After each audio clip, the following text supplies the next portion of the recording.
With the Switch 2 finally hitting store shelves this week, we're going from system to system counting down the best and worst games on the Nintendo Classics app. To do this, we're using the average scores from Electronic Gaming Monthly, GamePro, Edge, Computer and Video Games, Next Generation, Nintendo Power, and more classic magazines that reviewed these games when they first came out. We've already looked at the top 49 Genesis games, the top 39 Game Boy games, and the top 22 Game Boy Advance games, so now it's time to turn our attention to the Nintendo 64. First added to the Nintendo Switch Online back in October of 2021, Nintendo has uploaded a total of 39 games to the service in the last 43 months. That's almost one a month. While there are sadly no English language reviews for Syn Punishment, what we do have is a countdown filled with 3D platformers, action-packed first-person shooters, multiplayer-focused party games, fan-favorite sports competitions, and games that defy all genre labels. Get that rumble pack ready, everybody, because you're gonna need it when I count down the top 38 Nintendo 64 games on Nintendo Classics.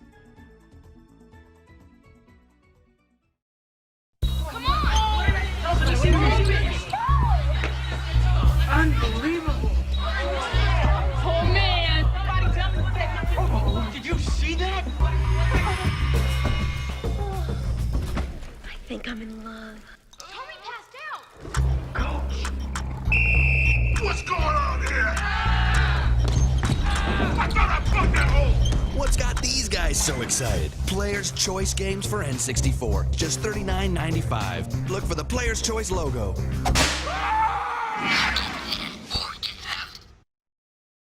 Alright, we're gonna kick things off at number 38, Iggy's Reckin Balls.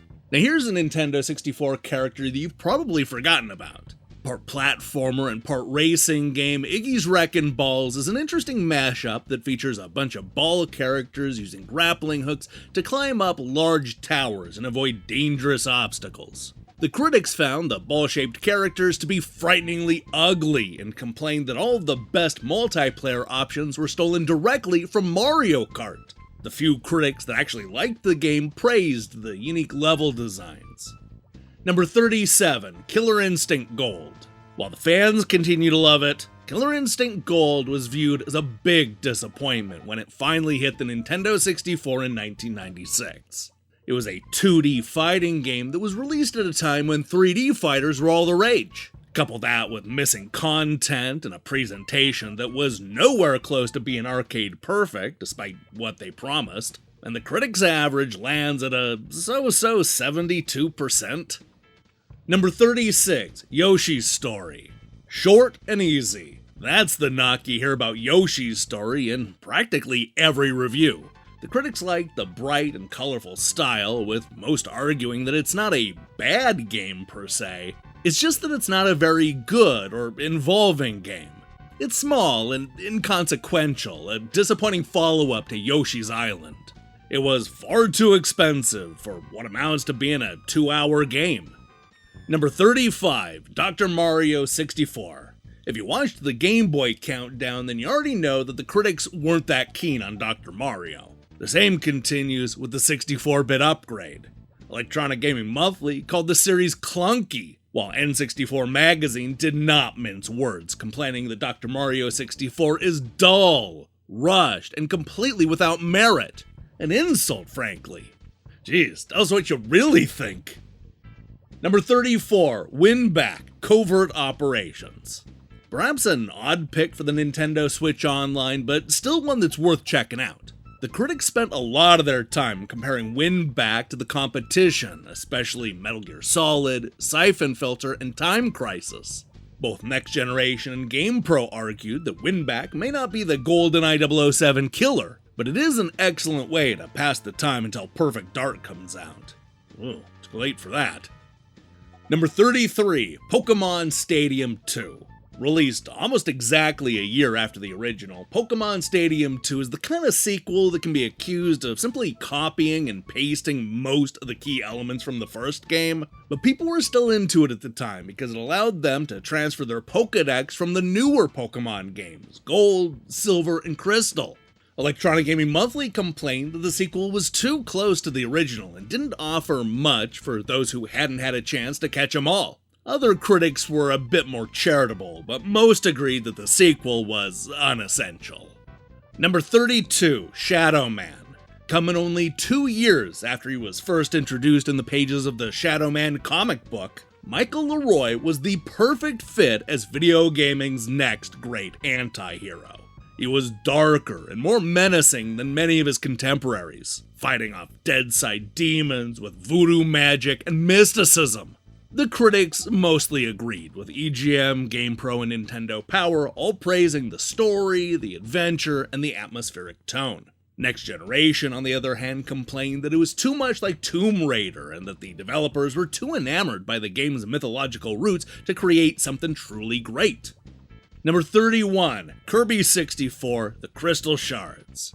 Kirby 64 is a 2.5D take on the classic series that was originally intended to come out on the Nintendo 64 DD add-on and would end up being Kirby's last console game until Return to Dreamland on the Wii, released more than a decade later.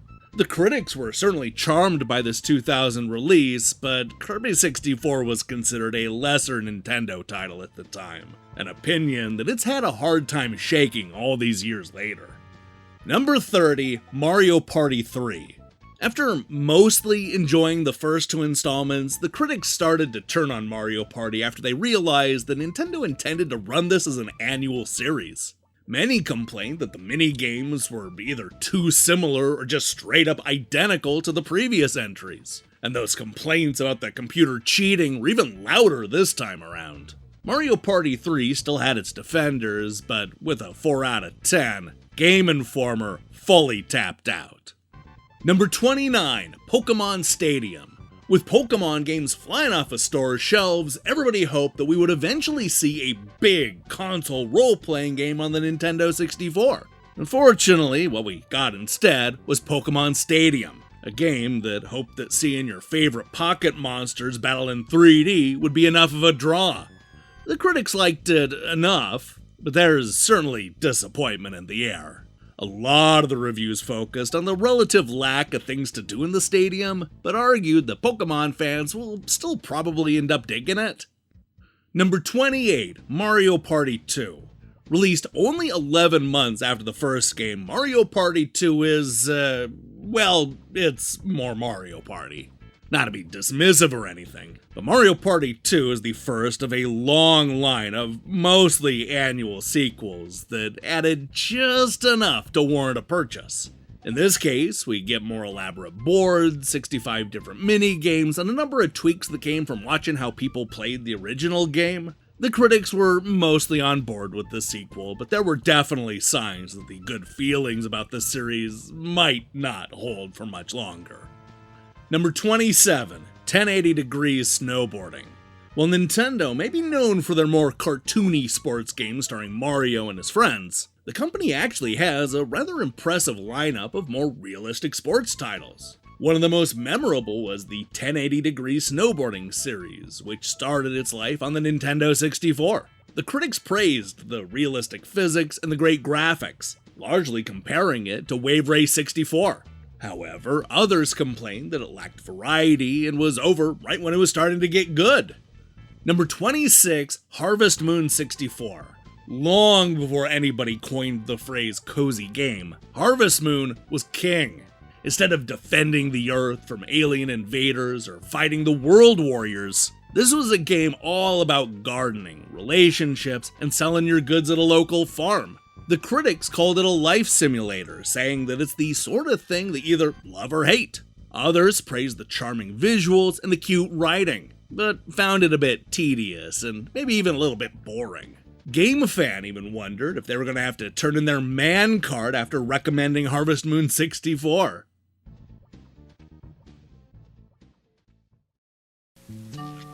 Muffin is a half tabby, half calico who loves giving kitten kisses. Buddy is part lab, part husky, and he chases balls. Kirby is part fire, part bomb, spike, and lightning, and he loves to combine these in new ways to destroy his enemies. So, we have two wonderful pets to choose from. Kirby 64. Rated E for everyone. And we're back with number 25, Extreme G. This speedy futuristic motorcycle game lags behind F-Zero X when it comes to the critics, but don't let that keep you from playing this thoroughly enjoyable release from Acclaim. Much like the Wipeout series, Extreme G throws a bunch of offensive and defensive weapons into the mix, something that ended up dividing the critics at the time. Computer and Video Games concluded that the game was 20% racing, 20% blasting, and 60% wow, that looks amazing! Yeah, I'd say that's a fair breakdown. Number 24, Mario Party. Nintendo's love for board games eventually paid off in 1999 when they released Mario Party, one of the longest running franchises to come out of the Nintendo 64. While not exactly a top-tier game, the critics were largely into Mario Party's wackiness when it first came out, praising the wide variety in mini-games and giving the Nintendo 64 fans a completely different kind of multiplayer experience. Still, you did find that many of the critics complained about the computer cheating and some inconsistent rules. Number 23, Jet Force Gemini. Having already conquered both 3D platformers with Banjo-Kazooie and first-person shooters with GoldenEye 007, there was really only one thing left for Rare to do: combine the two genres. Unfortunately, the results were kinda mixed, with many critics complaining that it was really boring and that it would have been better off leaving some of this on the cutting room floor. It's long, bloated, and wears out its welcome, despite introducing a bunch of charming characters and shaking up the platforming genre. Number 22, Turok, Dinosaur Hunter. Based on the comic series of the same name, Turok, Dinosaur Hunter was one of the earliest and best received first-person shooters on the Nintendo 64. Although many critics complained about the fog effect concealing huge chunks of the stage, most enjoyed the dinosaur-themed premise, the wide assortment of weapons, and the over-the-top storyline. Turok is a big step up from the games that Acclaim used to release in the 16-bit era. Number 21, Mario Golf. Well, it's true that Mario loves all kinds of sports games. His favorite seems to be golf. This 1999 version of Mario Golf takes the plumber and his friends to the Mushroom Kingdom themed links. The result is a good, albeit safe, sports game with colorful graphics, bright calypso-style music, and a bunch of fun multiplayer modes. Some critics pointed out that it's just Hot Shots golf in Mario's clothing, but who cares? This game is fun, no matter who it stars. Number 20, Excitebike 64. The long-awaited return of the 8-bit racing game classic definitely looks better and is a lot closer to the real sport, but it also loses a lot of the charm that made the original so beloved in the first place. Electronic Gaming Monthly and Insight praised the physics in the multiplayer mode, and even the lowest scoring magazines raved about the exceptional gameplay. It's good. Number 19, Banjo-Tooie.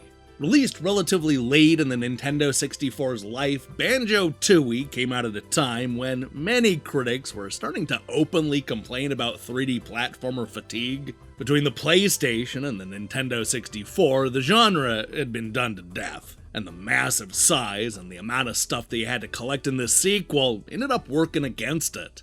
Everybody agreed that it's still well made and you definitely get your money's worth, but it's clear that the genre was in desperate need of some shaking up. Number 18, Blast Corps. One of Rare's greatest and most outrageous games is also the one that baffled the critics the most. Blast Corps is endlessly creative and easily the most cathartic game on the Nintendo 64, but the critics didn't exactly know what to make of the strange concept.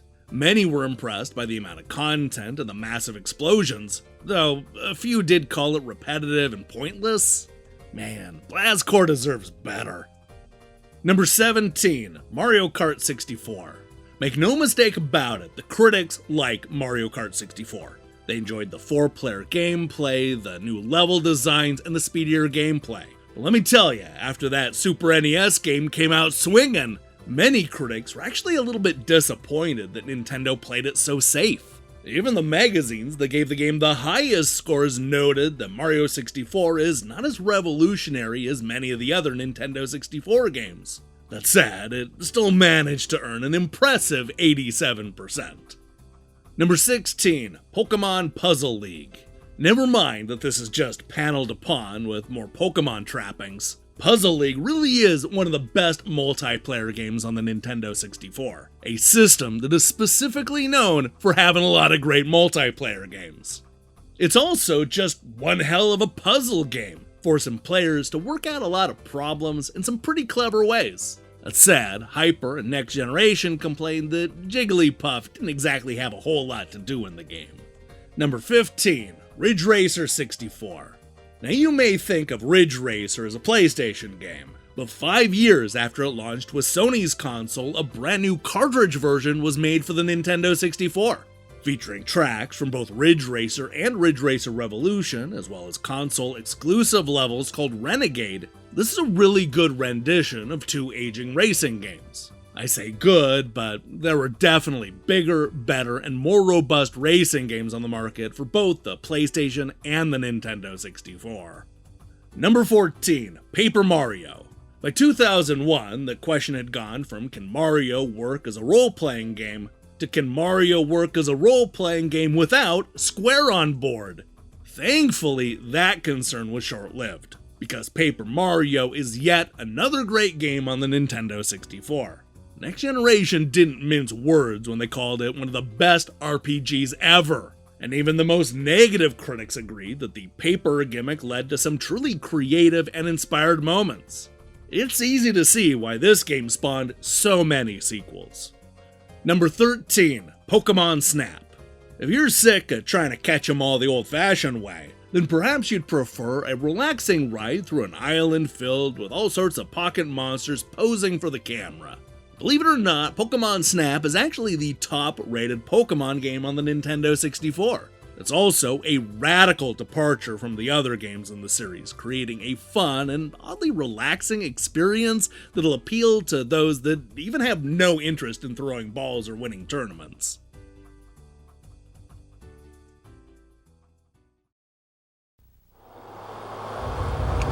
Hey, where'd you get that? Taco Bell. It's one of those Nintendo guys, huh? Donkey Kong. Can I see it?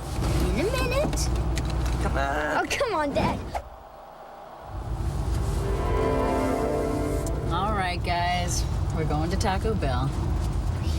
Nintendo toys, free with a kid's meal or 99 cents with a holiday gift box. The perfect gift for your kids. Hey, yours is bigger. I think somebody needs a nap. Taco Bell, want some? And we're back with number 12, F-Zero X.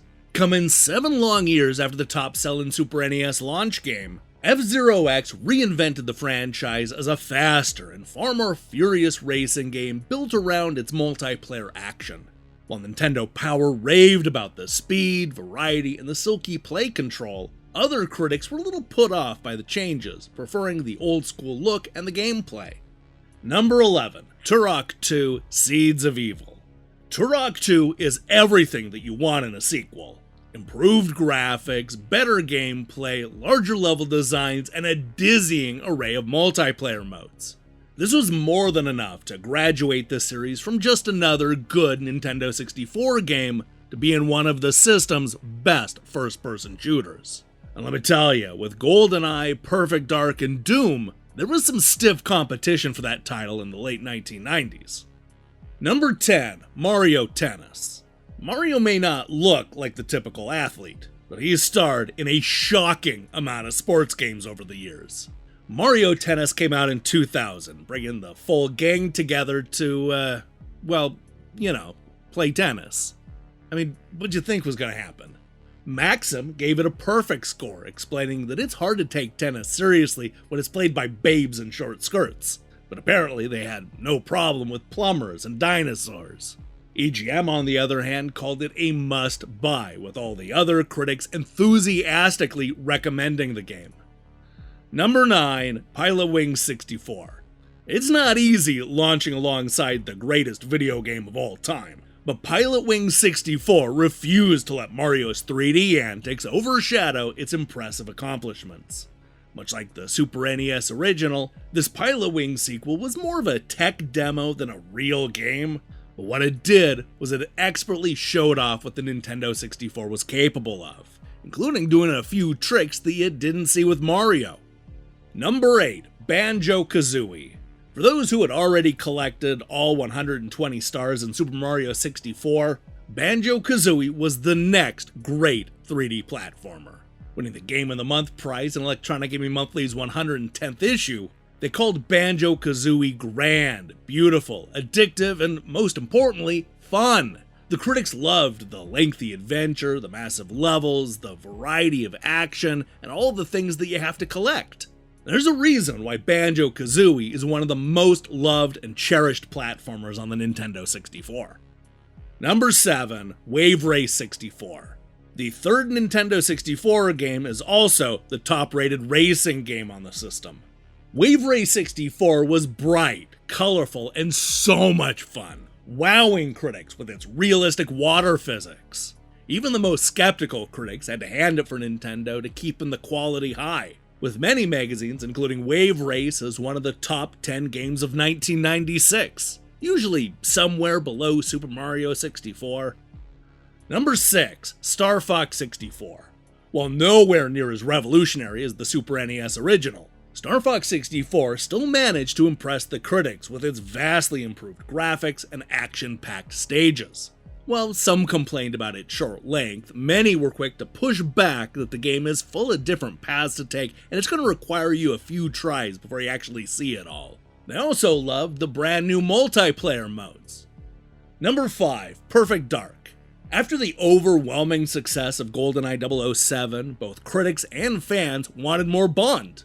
Unfortunately, that license was locked up with Electronic Arts, so Rare and Nintendo had to do the next best thing, and that was to invent a brand new spy.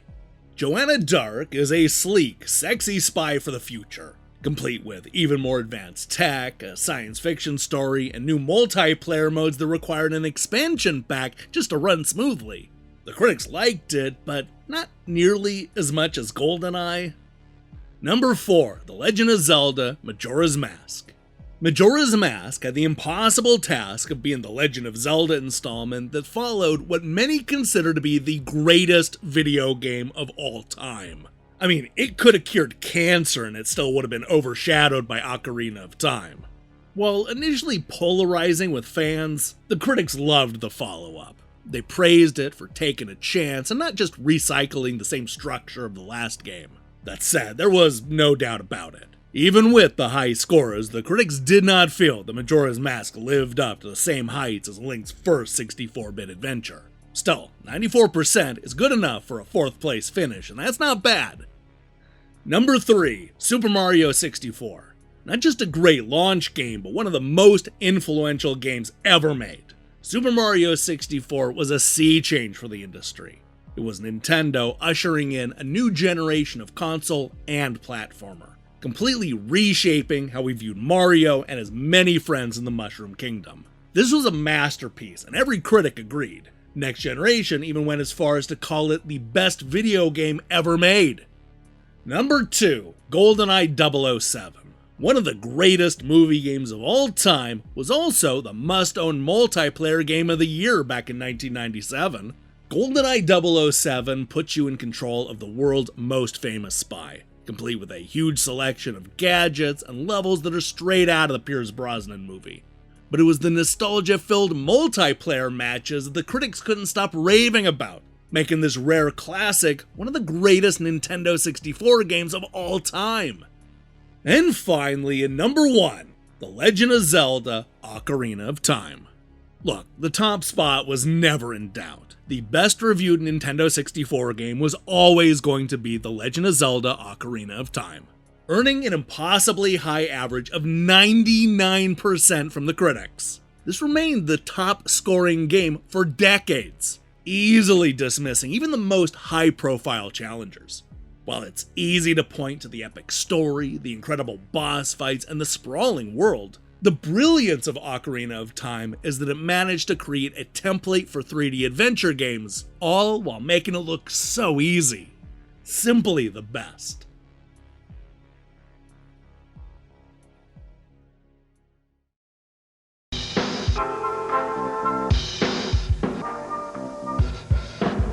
M Squad, step aside. Nintendo brings you new Player's Choice titles for $39.95.